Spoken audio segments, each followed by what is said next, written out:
Close your eyes. It's London, 1854.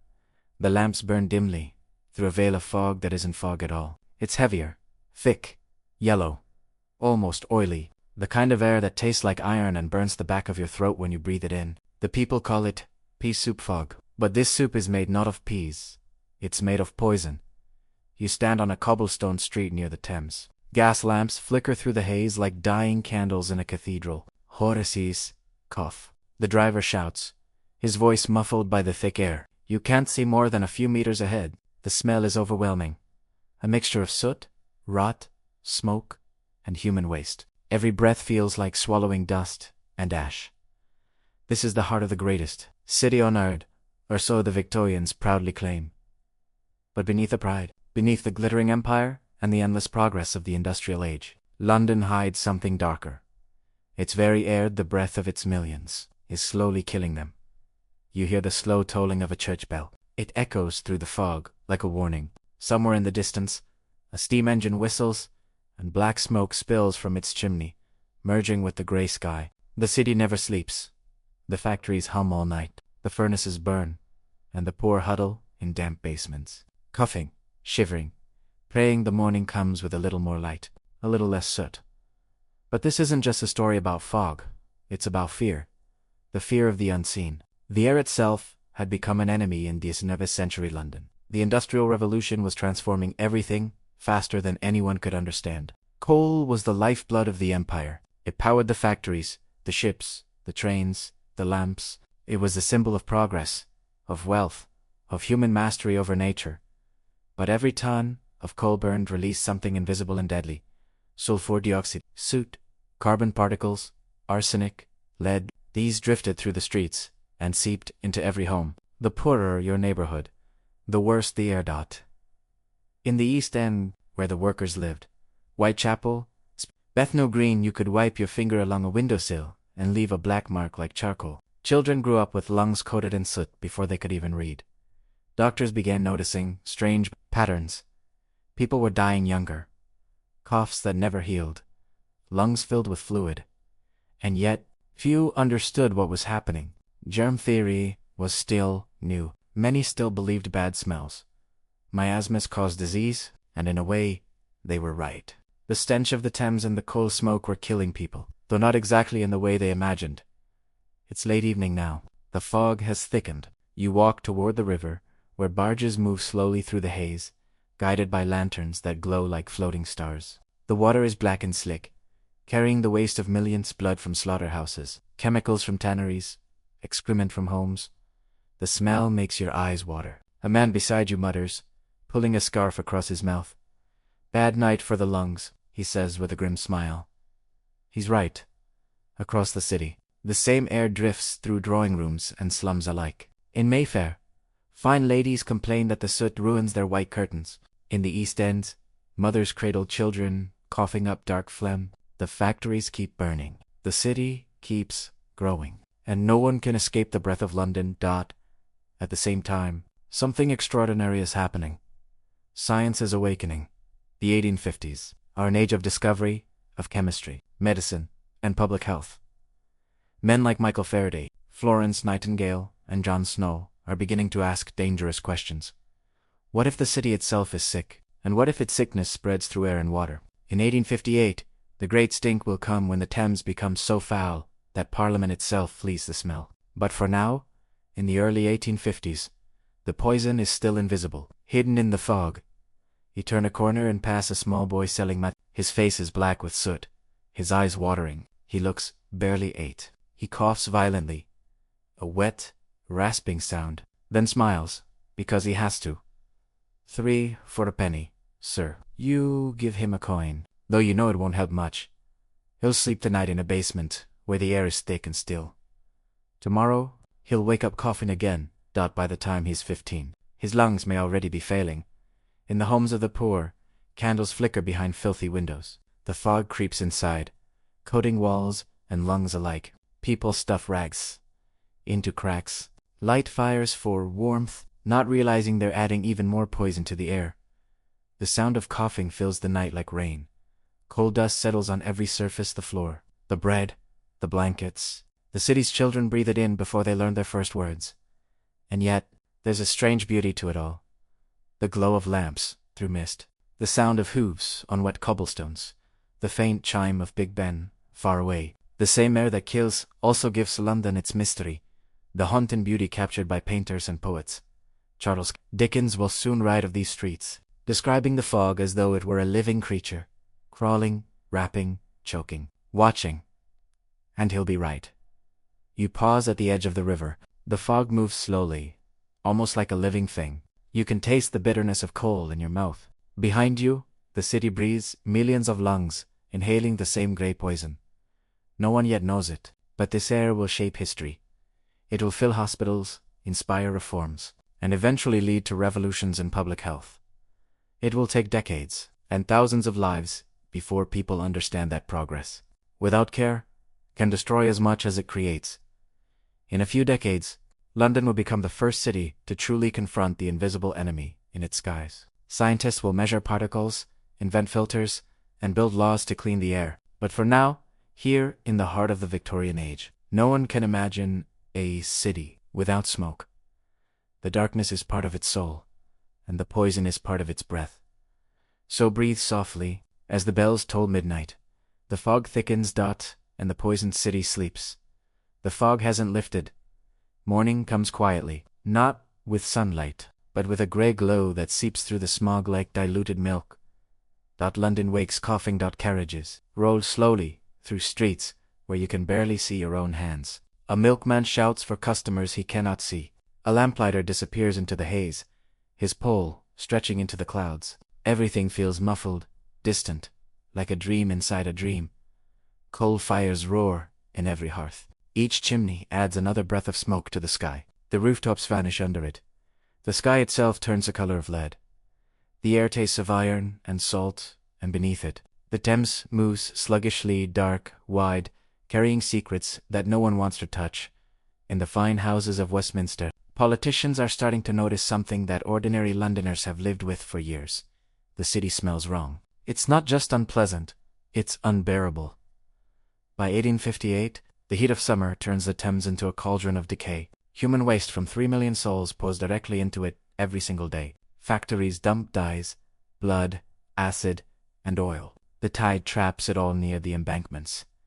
When the sun bakes the river, the stench rises.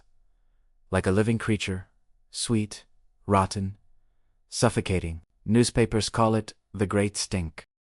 Members of Parliament hang soaked handkerchiefs in vinegar over their noses.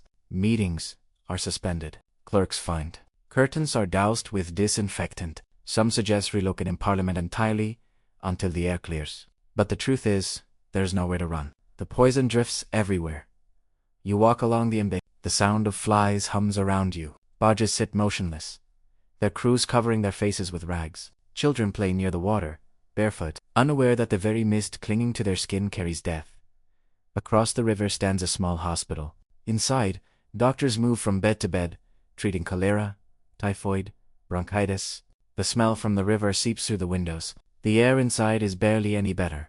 In one ward, a nurse wrings out a cloth soaked in carbolic acid, one of the few things believed to fight the stench. She whispers prayers as she works, because she's seen too many children die, gasping for air. She doesn't know that it's not just the water killing them, it's the air they breathe. During those years, London's population explodes. People arrive from every corner of Britain, seeking work in factories, shipyards, foundries. They come poor and hopeful, and they live wherever they can.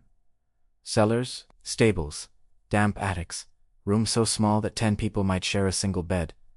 In these rooms, the air hardly moves. Windows are sealed against the cold. Candles flicker weakly through the haze. Coughs echo in the night. They call it the London cough. Ebergran, acid from dock worker to duchi. For the poor, it never goes away.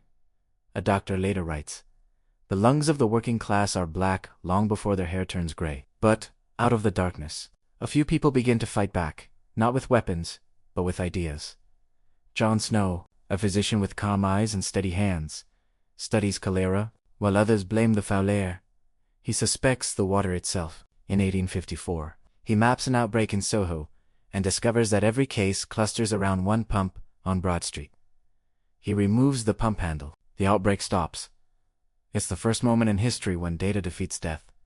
But even snow still breathes the same deadly air. The coal smoke doesn't care about science. It keeps rising, drifting, settling in the lungs of children, in the curtains of parlors, in the snow that falls black instead of white. As you walk deeper into the city, you pass Smithfield Market. Butchers wash blood from the stones. Steam from the carcasses mixes with the fog, turning the air thick as soup. You can feel the damp settle on your skin. A preacher stands on a corner, shouting through the haze, "Repent, for the air itself bears witness to our sins." People hurry past him, faces hidden behind scarves. Some nod, some cough. A few whisper that perhaps he's right. Perhaps London's smoke is the breath of hell rising from below. And yet, amid the choking gloom, progress continues. Engineers design iron bridges. Builders raise new rail lines. Painters capture the strange light that filters through the smog. Turner, Whistler, Monet. For them, the haze becomes beauty. For the poor, it remains a shroud. Night comes again. The lamps ignite, glowing like embers in the mist. The city exhales its poison into the dark sky. Somewhere in a narrow alley, a mother rocks her baby to sleep, humming softly, though she knows the child's cough has grown worse. She doesn't think of pollution, or industry, or politics, only that the nights feel colder, the air heavier. The clock at St. Paul's strikes 10. The chime rolls over the city like a sigh. You breathe in. The air feels thicker than before. A faint taste of metal lingers on your tongue. In the distance, thunder rumbles. Or maybe it's just another factory roaring to life. London never rests, and neither does its smoke. While Parliament debates sewage, another quiet revolution begins beneath the streets. A brilliant engineer named Joseph Bazalgette envisions something radical, a network of underground sewers vast enough to carry away the filth of the entire city. It will take more than a decade, thousands of workers, and miles of brick tunnels. But Bazalgette's dream will save more lives than any king or general ever could. For now, though, he's just a man standing by the river, drawing lines on parchment, imagining a cleaner future, while the poisoned air swirls around him. The great stink finally breaks with rain heavy, endless rain that beats the foul air into the ground. For a few days, London breathes again, but everyone knows it's only temporary. The factories never stop. The coal never runs out. The empire hungers for more. And so, the smog returns, thicker, darker, older, as if the city itself is aging in fast motion.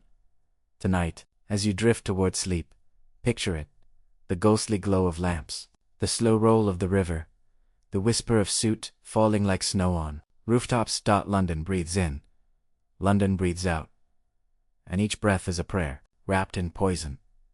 The year is 1873. London glows beneath a sky that never seems quite clear. By day, the sun hangs like a pale coin behind layers of smoke. By night, the lamps shimmer through the haze, blurring the line between dream and waking life. You walk down Fleet Street. The sound of carriage wheels echoes off the stones. Newsboys shout headlines through scarves wrapped tight around their faces. Every word fades quickly into the fog. This is the London of Dickens. Though he's gone now, the London of gaslight, mystery, and endless smoke. It feels timeless, as if the city itself floats inside a cloud made from its own breath. The air has weight. You can feel it pressing against your skin. You taste it when you open your mouth. It's as though the city wants to live inside you. In the homes of the wealthy, fires burn all day. Coal from Newcastle and South Wales fills every grate. The rich buy the cleanest kind, the bright coals, which burn hot and steady. The poor get the rest, soft coal, full of sulfur, that spits and hisses and paints everything with soot. The streets of the East End are always darker. Laundry never dries clean. Women scrub the same stains from the same clothes, day after day. And in the night, tefag comes, thicker, yellower, heavier than before. People begin to call it by a new name. London particular. It sounds almost fancy, but it means death. In one room, a man sits coughing beside a small window. His name is Thomas, a printer's apprentice. He's 23, though he looks older. His lungs ache when he climbs his stairs. He wipes his lips, and sees blood. The doctor calls it consumption. He doesn't know that the soot clogging his lungs is part of it, that the air he's breathed since childhood has turned against him. He just knows he's tired. Outside, carriages rattle past. A hawker sells roasted chestnuts from a smoky brazier. The smell is sweet, almost comforting. Life goes on, even when the air burns. London's population has doubled again. 6 million souls now share the same poison sky. Factories stretch along the riverbanks like fortresses. The chimneys never sleep. At night, from the top of Primrose Hill, you can see it all. A vast dome of yellow smoke glowing faintly above the city. To some, it's a horror. To others, it's progress made visible. The painter Claude Monet arrives from France and is captivated. He sets up his easel near Westminster Bridge and paints the Houses of Parliament through the haze. The world calls it Impressionism. Londoners just call it home. But for every artist inspired, there are thousands suffering. Hospitals overflow with patients gasping for air. Doctors call it winter bronchitis, death. Certificates list causes like asthma, inflammation of the lungs, or simply old age. But behind all these words hides the same killer: the fog. Children die before they ever see a clear blue sky. Street sweepers cough up black phlegm. Chimney boys, sent into narrow flues since age 6, emerge covered in soot and scars. And yet, no one stops burning coal. They can't. It's warmth. It's light. It's life itself. To live without, it feels impossible. In 1875, the Public Health Act passes, one of the first serious attempts to clean the city. Inspectors are appointed. Regulations are written, but there are too many chimneys, too many fires, too many people who depend on coal to survive. Even the new Underground Railway, the pride of London, runs on steam engines, filling the tunnels with smoke so thick that passengers faint. When the trains emerge into daylight, the carriages trail clouds, like ghosts. You walk along Whitehall as the fog rolls in. The lamps glow orange, and the air feels almost solid. A man in a top hat bumps into you, apologizes, and vanishes before you can reply. Footsteps echo from nowhere. Somewhere, a horse snorts, unseen. The world shrinks to the size of your breath. The fog swallows sound. It swallows light. It swallows everything. People begin to fear the night. The newspapers call it black fog, thicker, deadlier than anything before. Accidents multiply. Omnibuses crash into one another. People fall into the Thames or are crushed under horses they never saw coming. And always, in the morning, the fog remains, clinging to walls and lungs alike. In 1880, Londoners experience one of the worst smogs yet. It lasts for days. The city moves like a ghost town. Ships on the Thames crash into bridges. Theaters close because audiences can't find their way. Policemen carry lanterns at noon. The air indoors turns yellow. People light candles at breakfast. Housewives hang damp sheets over windows in a desperate attempt to filter the soot. It doesn't work. The smell of sulfur seeps through everything. A doctor writes. The very air seems thick enough to chew. He is not exaggerating. Still, life goes on. The newspapers are printed. The bells of St. Paul's keep time. And every Sunday, church sermons echo through the haze, preaching gratitude and endurance. The people adapt, because what else can they do? They marry, they work, they die, all under the same gray sky. But in quiet corners, reformers are gathering. Scientists begin measuring air samples, using glass tubes to collect soot and acid from the fog. They count particles under microscopes. They write reports no one reads. One of them, a young chemist named Harold, spends his nights on rooftops, studying the way smoke settles. He dreams of a day when London's sky will turn blue again. He writes in his diary, "The city breathes in poison, yet calls it perfume." He dies before he's 35 pneumonia. The 1890s bring electric light, motor cars, and the promise of a new century. But the fog still reigns. It's become part of London's identity, romanticized, feared, accepted. Writers like Conan Doyle and Robert Louis Stevenson turn it into fiction, a backdrop for murder and mystery. In The Strange Case of Dr. Jekyll and Mr. Hyde, the fog becomes a symbol of the human soul hiding good and evil in the same breath. And perhaps that's what London itself has become, a city of brilliance and filth, progress and decay, life and death. all swirling together in the same yellow haze. Night falls again. You stand on the edge of the Thames, where the lights of Westminster shimmer through the mist. The water reflects them like broken stars. The wind carries the faint sound of coughing from across the bridge. You close your eyes. The city hums softly, endlessly. Its breath fills your lungs. And as you drift towards sleep, you can almost hear it whisper, "I am London, and I breathe smoke." It's the dawn of a new century. London, 1901. Queen Victoria is dead. The city mourns her, beneath skies the color of pewter. Bells toll through the fog, their sound bending around the rooftops. Black horses draw carriages draped in velvet. Men lift their hats as the procession passes. Women weep into handkerchiefs, already stained grey from soot. The old century ends the way it began, wrapped in smoke. London now holds more than 6 million people, each one burning, cooking, breathing, and coughing beneath the same heavy air. Factories thunder day and night. Steam trains scream through tunnels lined with grime. Chimneys rise higher than church spires. The smell of coal is the smell of London itself, familiar, comforting, and deadly. On cold mornings, frost mixes with soot and turns to black ice. Schoolchildren trace their names on dirty windows. Unaware they are writing in poison, the fog no longer surprises anyone. It's simply called the London air. But science has changed. The old faith in miasmas is dying. Germ theory has taken hold, and doctors begin to look more closely at what fills the lungs of their patients.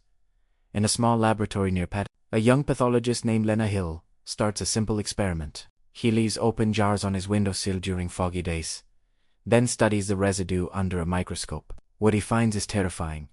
Crystals of lead, arsenic, soot, and acid particles sharp enough to cut the lungs from the inside. Hill writes in his notebook, "The air of this city is no longer air. It is a slow-moving poison." Few people read his work. Factories keep burning. Progress waits for no one. The Edwardian years glow with invention. Electric lights begin to spread. Telephones, bus, motorcars crawl through the streets like noisy beetles, but each new machine adds to the haze. Photographs from the time show people walking through a world without colored hats. Coats, horses, buildings, all coated in the same thin layer of dust. Even inside Buckingham Palace, servants polish silver twice a day. The soot returns faster than they can wipe it away. It's 1905. A heavy fog has settled for 3 days straight. Inside a hospital on Great Ormond Street, nurses move from bed to bed under the dim glow of oil lamps. Children lie pale and motionless, their small chests rising and falling shallowly. The doctors call it bronchitis, pneumonia, influenza, words that comfort but hide the truth. It isn't just sickness, it's the air itself. Outside, the street is silent. The fog is so thick that policemen walk hand in hand to find their way home. Horses stumble and fall. A tram stops in the middle of the road. The driver can't see the tracks beneath him. London seems to vanish into itself. Artists still love the fog. They call it the veil of mystery. Poets write that it makes the city dreamlike, eternal. They do not see what the poor see, the way the fog turns to acid when it rains, eating holes in clothes, blistering skin out in the East End. Washerwomen hang sheets between the buildings. By the time they're dry, the white has turned gray. In tiny kitchens, mothers scrub soot off the bread before feeding it to their children. The same soot that settles on windows also settles in lungs. A journalist for the Times writes in 1910, "When the fog is thick, death walks the streets beside you." He isn't exaggerating. That winter, the death rate doubles. The morgues fill. But Londoners are used to They put wet towels around door frames and wait for the weather to change. When the wind shifts, they say, "Thank God for a bit of fresh air," though the air is never truly fresh. The First World War arrives in 1914. For the first time, London's skies fill with more than smoke. They fill with fear. Searchlights sweep the clouds. Zeppelins glide silently overhead, dropping bombs that explode through the haze. The smell of burning gas and brick joins the old scent of coal and sewage. After each raid, people crawl from shelters, coughing, squinting through the smog and dust. They can't tell if the fog comes from war or from the city itself. It's all the same gray. Factories work around the clock to feed the war. Women take jobs at munitions plants, handling chemicals that stain their skin yellow and fill the air with acrid fumes. London's sky grows darker still. But there's also a strange beauty to the night. Even with blackouts ordered, the fog glows faintly with hidden light, the reflection of fires, lamps, the ghosts of the city's own heartbeat. In the silence between sirens, London breathes, slow, deep, endless. You can almost hear the whisper of the air itself. I will outlast this war. Fog. I am the breath of London. When the war ends in 1918, London celebrates under a sky of fireworks and smoke. People cheer, sing, embrace. But by morning, the city is wrapped again in its familiar shroud. Victory. Tastes like soot. Peace. Smells like coal. Doctors return to their studies. They notice something strange. Soldiers, fought in France, come home breathing easier than those who never left. The clean air of the countryside, even mixed with gunpowder and mud, healed them better than London's daily smog. The newspapers print the story for a day, then forget. The city keeps burning. The chimneys keep rising. And the poisoned air keeps filling the lungs of millions. As the century turns, a new generation of children is born into the same grey world. They learn to play in streets where sunlight is a rumor. They draw houses with yellow skies and think that's just how the world looks. They do not know that the fog is killing them slowly, one breath at a time. You stand on Waterloo Bridge as dawn breaks. The river is calm, almost black. The buildings, on the far side, are only shadows. A single church bell rings somewhere, in the mist. The sound fades before it reaches the other bank. You take a deep breath and taste London, that the war is over. The world has changed. And yet, London still breathes smoke. The year is 1922. The streets hum with new machines. Motor cars, buses, electric trams. The sound of hooves fades into history. The city feels faster, louder, more alive. People speak of modern life with pride. Skyscrapers rise. Lights glow brighter. Music spills from dance halls into the night. But beneath the excitement, the old darkness lingers. Silent, patient, hidden in every breath. Coal still rules. Electricity may light the lamps, but coal fires power the stations that make that light. Coal warms every home, cooks every meal, keeps every boiler alive, and when it burns, it still releases the same deadly cocktail suit. Sulfur, carbon, arsenic, lead. Only know. The cars add their own gift to the mix. Exhaust at the people of London live in a cloud of progress. They who stunte know it, yet in the West End. Couples step out of cinemas under glowing marquees. The air smells faintly of perfume, smoke, and gasoline. Women in cloche hats laugh behind their gloves. Men in overcoats light cigarettes and vanish into the fog that drifts between lampposts.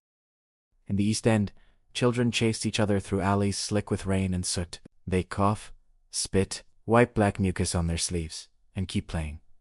No one thinks twice, it's simply London life. In hospitals, doctors begin noticing patterns again. Children with weak chests, old men with hearts that fail in the cold, women who lose their breath after walking just a few steps. The medical journals speak cautiously of atmospheric conditions. They do not yet dare to name the killer. You walk along the Thames embankment one evening. The lamps glow softly through the haze. On the opposite bank, the new Battersea power station reaches. Massive, modern, magnificent. Its twin chimneys spit white smoke into the sky, symbol of progress. People call it beautiful, a triumph of engineering, a promise of energy for a new age. But every plume that leaves those towers carries a silent cost, a breath of death that drifts across the city. Invisible, unstoppable. By the late 19th, the world is dancing. Jazz spills from gramophone. Radios fill the air with laughter and news. London feels unstoppable. Even the fog seems lighter now, as if modernity itself can tame it. But the truth is darker. The smog hasn't gone. It's only changed its rhythm. The smoke rises higher, the particles smaller, the poison finer. You no longer feel the grit on your tongue, but it still slips into your lungs. It hides in the air like a ghost. And when winter comes, the fog returns, thicker than before. A headline in the Daily Express reads, "London disappears again beneath its own breath." In December 1927, The fog is so dense that traffic stops for 2 days. Buses scroll forward guided by men walking in front with lanterns. Hospitals overflow with patients gasping for air. The newspapers print photos of the yellow-gray cloud, calling it the worst in living memory. But the memory of London is long and the worst is yet to come. In the 1930s, a new word enters public speech. Pollution. Scientists begin to realize what the fog really is. Not a mystery, but a mixture of poison. At University College London, researchers collect samples of fog water and discover it's as acidic as lemon juice. They warn that every breath corrodes the lungs and heart. The government listens, politely, then does nothing. There are jobs at stake. There are votes to lose. And besides, the smog has always been part of London to most people. It's just weather. The decade rolls on. The depression hits. Men line up for work in the cold, the fog curling around them like a cruel blanket in tiny flats. Families burn anything they can find. Not just coal, but wood, paper, even old furniture. The smoke thickens. The city's air turns darker, heavier, and, in the night, when the wind dies, the fog lies still over the Thames like a shroud. In 1934, another deadly smog descends. Hospitals filled within hours. Ambulances lose their way in the dark. Streetlights glow faintly like fireflies in a storm. By the time it clears, over 1,000 are dead. The newspapers call it an unfortunate event. Then the headlines move on to politics, to sport, to celebrity scandals. The dead are forgotten beneath the next day's smoke. But not everyone forgets. A few quiet reformers begin to speak again. Doctors, chemists, city planners. They gather evidence, draft reports, and plead with Parliament to regulate the burning of coal. Their words drift away like smoke in the wind. One MP famously says, "You cannot have civilization without smoke." And so, and so. The poison continues. Then comes war again. 1939. London braces for bombs, blackouts, and sirens. The factories roar to life once more, producing engines, tanks, munitions. The skies darken, not just from industry, but from fear when the blitz begins. The smoke of burning buildings mixes with the fog. People shelter underground, coughing, weeping, breathing the dust of their own city. The air smells of fire and sorrow. When dawn comes, London still stands, scarred, gray, and breathing, always breathing. By 1945, the war is over again. London rises from the rubble. New buildings, new hopes, new life. But the old enemy has never left. Every winter, the fog still returns, creeping through the cracks, blinding the streets, claiming the weak, and deep inside that fog, something is changing. The smog is growing heavier, thicker, deadlier, gathering its strength for one final strike. The city doesn't know it yet, but the air is preparing for war once more. The year 1952 is coming, and when it does, London will face the breath that kills. It's December 1952. London lies under a sky the color of smoke and ash. The war has been over for 7 years, but the scars remain. Bombed out buildings, broken walls, hearts still healing. Winter has settled hard this year. Biting cold, it creeps into bones and stays there. People burn more coal than ever to stay warm, soft coal, cheap and dirty, the kind that spits sparks and stinks of sulfur. Factories are working again. Buses and trains run on diesel, and the air is already thick before the real nightmare begins. On the morning of December 5th, a heavy fog rolls in from the river. Nothing unusual. Londoners are used to fog. They shrugged, pull scarves tighter, light fires, and carry on. But this fog feels different. It's heavier, it clings, it smells of smoke and metal, and something faintly rotten. As the day wears on, it thickens. By noon, visibility drops to a few meters. Benin, it's worse. So dense you can't see your own feet. Bus drivers abandon their routes. Policemen carry torches and walk ahead of traffic, guiding cars like blind men. Trains slow to a crawl. Airports close. And still, the fog keeps coming. By nightfall, London disappears. The world ends at arm's length. The streetlights glow faintly through the yellow mist, halos of sickly light floating in darkness. The air feels like wet wool, heavy, suffocating. Each breath stings your throat. People cough, cover their mouths, and stumble home. Inside houses, things aren't much better. The fog seeps through every crack and keyhole. Curtains can't keep it out. It curls under doors, fills hallways, settles over sleeping children like a blanket made of ash. The smell is everywhere. A mix of burning, coal, oil, and rot ice water. Lungs burn, but there's nowhere to go. Londoners laugh at first. They've seen fog before. But by the second day, the laughter fades. Hospitals begin to fill. People arrive gasping for air, their lips blue, their chests rattling. Doctors think it's influenza, until they realize it's not. It's suffocation.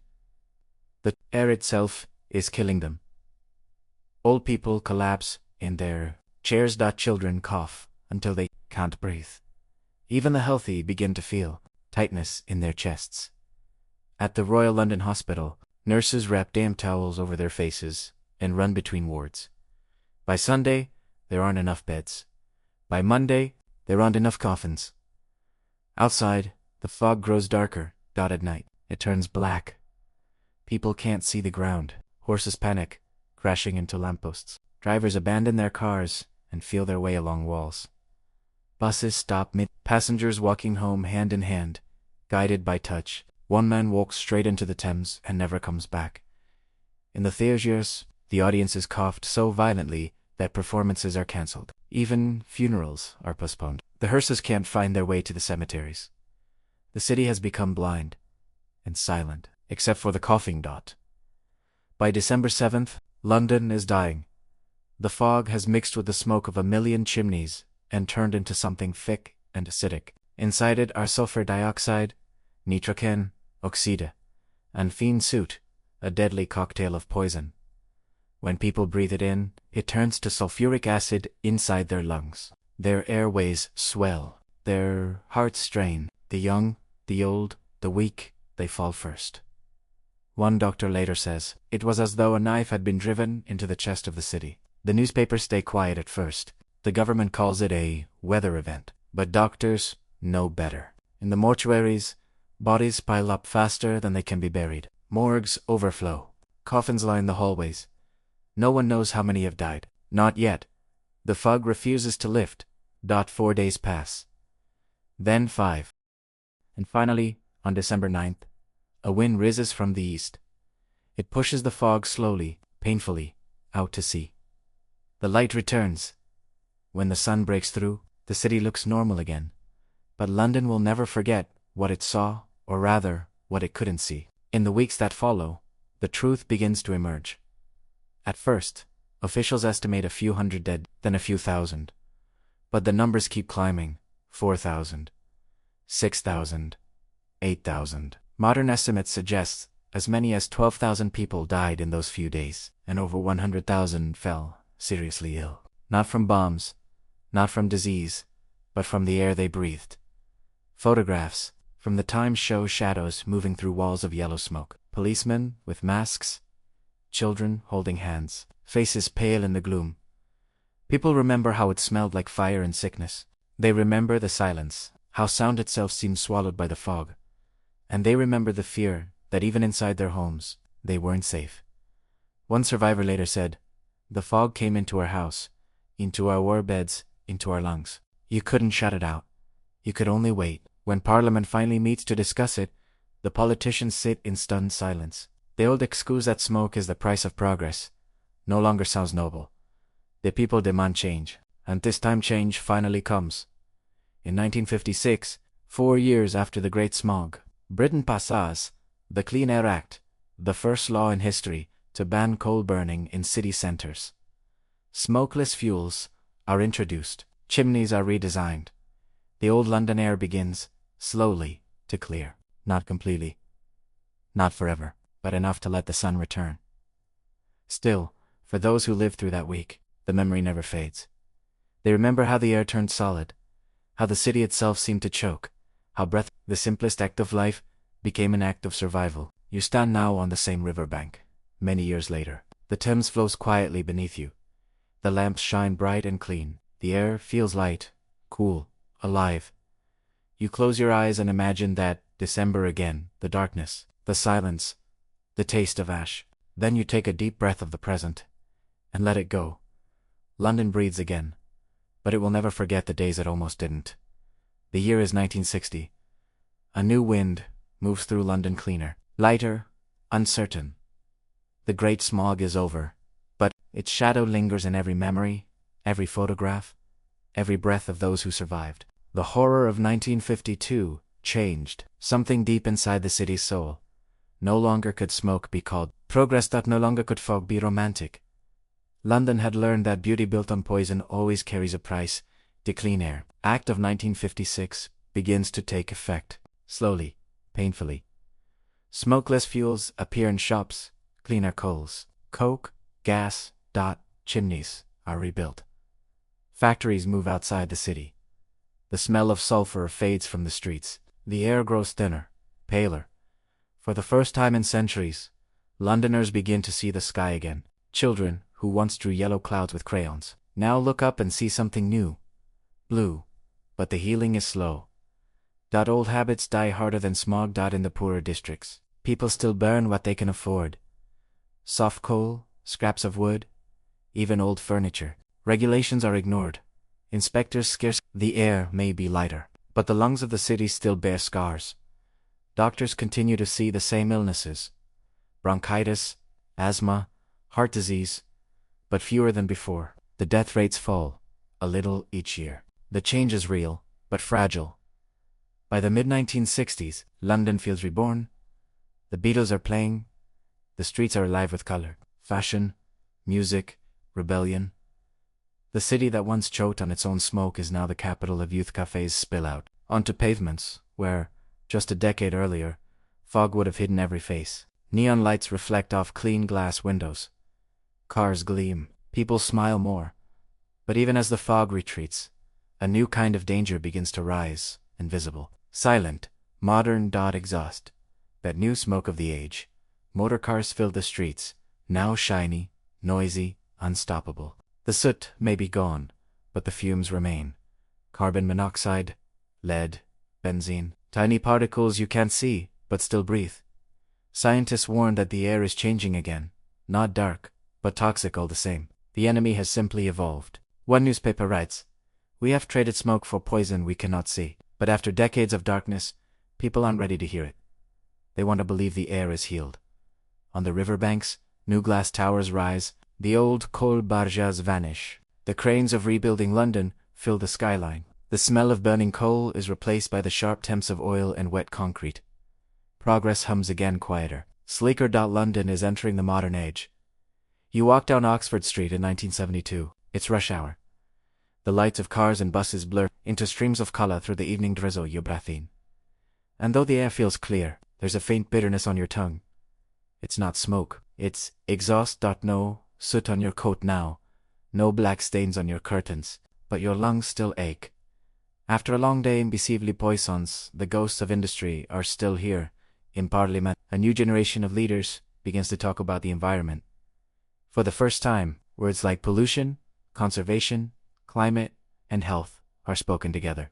They pass another law, the Clean Air Act of 1968. It tightens restrictions, forces taller chimneys, and promotes cleaner fuels. The old fogs fade into memory, and yet, those who lived through them never forget. Elderly Londoners still speak of the week the city died. You can see it in their eyes when the winter mist drifts, in a flicker of fear, a whisper of memory. By the 1980s, the transformation is complete. The coal fires are gone. The great chimneys of Battersea and Bankside stand silent, relics of another world. London's air, once the dirtiest on earth, is now among the cleanest of any major city. The sky glows blue over the Thames. Tourists stroll along embankments where the air once burned their lungs.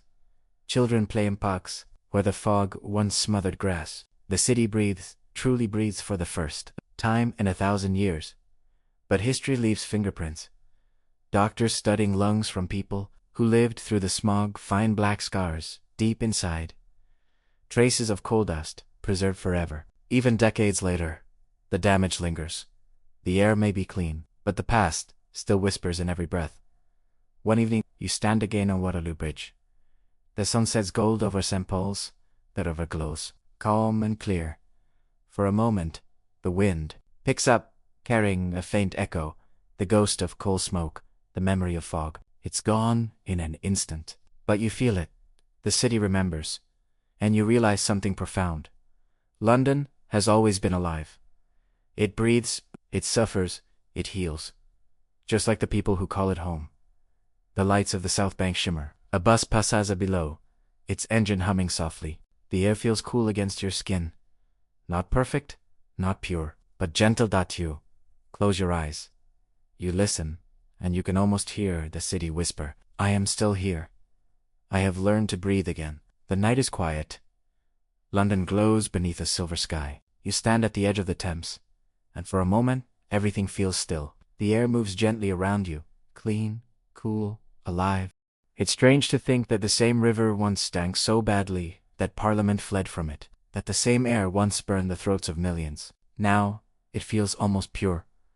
The city has changed, but the ghosts are still here, hidden in the wind. If you listen closely, you can almost hear them. Not spirits of the dead, but echoes, the whispers of children coughing in the fog, the rumble of factory chimneys, the laughter of people who thought smoke was a sign of success. Every city keeps its memories, and London's are written in the air. For centuries, the people of this city breathed smoke and called it progress. They built palaces and railways, ships and empires, all powered by the black heart of cold. And in doing so, they created two Londons. One of light, invention, music, brilliance, and one of shadow, sickness, hunger, soot. Both existed together, inseparable, just like breath, inhale, exhale.